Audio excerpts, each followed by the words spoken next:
So, the final season of Sweet Tooth has just been released, and after waiting just over a year for these 8 episodes, I'm going to go out there and say that it was definitely worth the wait. With what I think is actually the best installment of the show, it ended in a way that provided tension, gave us answers to the origin of the sick and the hybrids, and it also had emotions embedded all throughout it. So, with that, let's jump into the video and break down all that there was to take away from the show. Here is Sweet Tooth Season 3 ending explained. Just to let you know, this video will contain spoilers. The ending. When it came to the ending of the show, we saw that Gus, Jepp, and Birdie had all made it into the cave that they were seeking out, which contained the blood of the earth, the very thing which was taken from the cave over a century ago by Captain there, which caused the sick to enter the world and for the hybrids to be birthed. Even though they were traveling deep within the cave, they didn't actually know what their true intentions were once they got in there. Jang was the main villain in this season, and she had the intention of preventing the world from being able to birth hybrids, and once she had the blood of the earth, she wanted to create a virus which meant that hybrids would all be killed off. She wanted the world to be for humans and humans only, so there was a clear set of different beliefs between Gus, Birdie, and Jang. Jang followed them into the cave, and it was here where Gus realized that humans were actually a problem for the earth. He saw that what all humans did was take, steal, lie, and turn on each other, traits that really brought out the worst in humankind because they felt they deserved the world and no other species or creature did. This is what it felt like the deeper meaning of the show was about. The fact that humans as a species can be selfish, and that if we're not careful, we could end up down a road which will be difficult to get back from. As species are dying off, land is being destroyed, and all we think about is our own kind. And ultimately, like we saw in the show, the humans did end up getting killed off, but we'll get to that. Dr. Singh had betrayed Gus and Jeep, and was leading to the cave with the intention of fulfilling his destiny, which was killing Gus inside of there. However, when it came to doing so, he realized that he wasn't being who he truly needed to be. He was being the worst kind of human, and he didn't want to do that. He was being the person that his wife saw in him just before she left him at the end of Season 2. So, with him attacking one of Jang's guards instead, we saw that he was captured, and Jang then pulled Captain Thurrock out of the tree.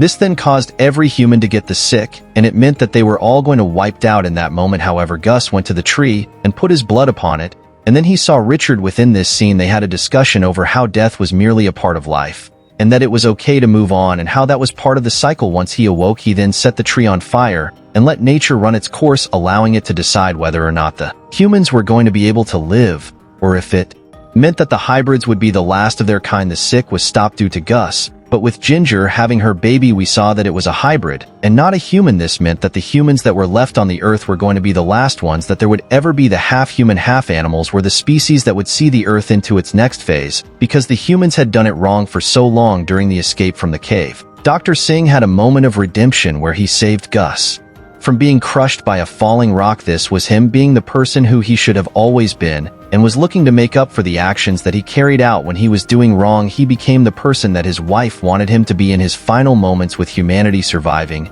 and them feeling as though they had a chance of redemption. Now that the sick was gone, it meant that the last humans alive wanted and almost needed to stick together in order to survive. So we saw Jang's men teaming up with the people that were from the outpost in order to rebuild it and live out the rest of their days there. Jeep was on the cusp of dying at this point as he was wounded by Jang, and as Gus told a brief story which was symbolic of the journey that they all went on. We saw that Gus was the narrator that we'd heard all throughout the show in old age, and he looked like he was in a relationship with Wendy and had gone on to have children and grandchildren with her. When it came to Jeet, he asked if the big man survived, and at first we saw an empty chair, but then Jeet walked out, and they both shared a smile. Personally, I think that the ending is up for interpretation on whether or not he survived. Gus was telling Jeet the story, so he may have given him a happy ending in his final moments, rather than telling him that he didn't make it back. The older version of Gus said that they kept the big man alive through their words and the stories that they told, so that does also add to the idea that he could have died on the side of the mountain in the snow. However, the argument is definitely there for Jeet making it back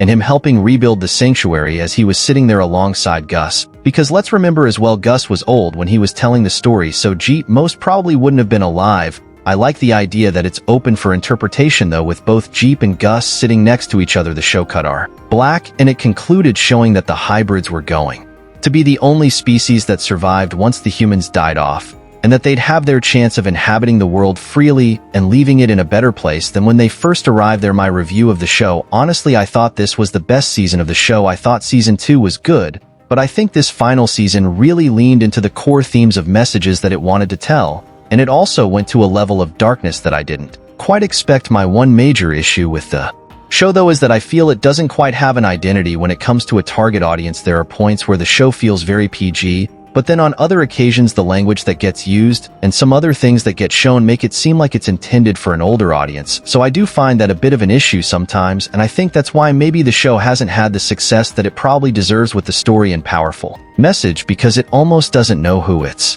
audience is. In terms of the story, I thought the pacing of it was really well delivered. 8 episodes was the perfect amount, and I thought each arm of the story got the amount of screen time that it needed. For example, I'm glad we didn't see much of Birdie until Gus got there, because it didn't really feel like we needed to. Plus, I also thought that Rosie and her conflict with her mother was something that was really interesting to follow outside of the main story. I actually wish that there would have been more of an arc of redemption with Rosie, because I think she deserved one, maybe switching her loyalty away from her mother rather than just stepping away at the end. The performances in this season of the show were also some of the best. I thought Christian Convery did a great job with Gus, especially in the final episode where he was delivering such emotion when asking if it was what the tree wanted, and also when Bird died. I also thought the characters of Jeep, Dr. Singh-Jang, and B were also really good too. In terms of it being a final season, I thought that it went out the best possible way that it could have done. It was a happy ending, but it was also quite bleak knowing that there were going to be no more humans. It meant that the world was never going to be the same again,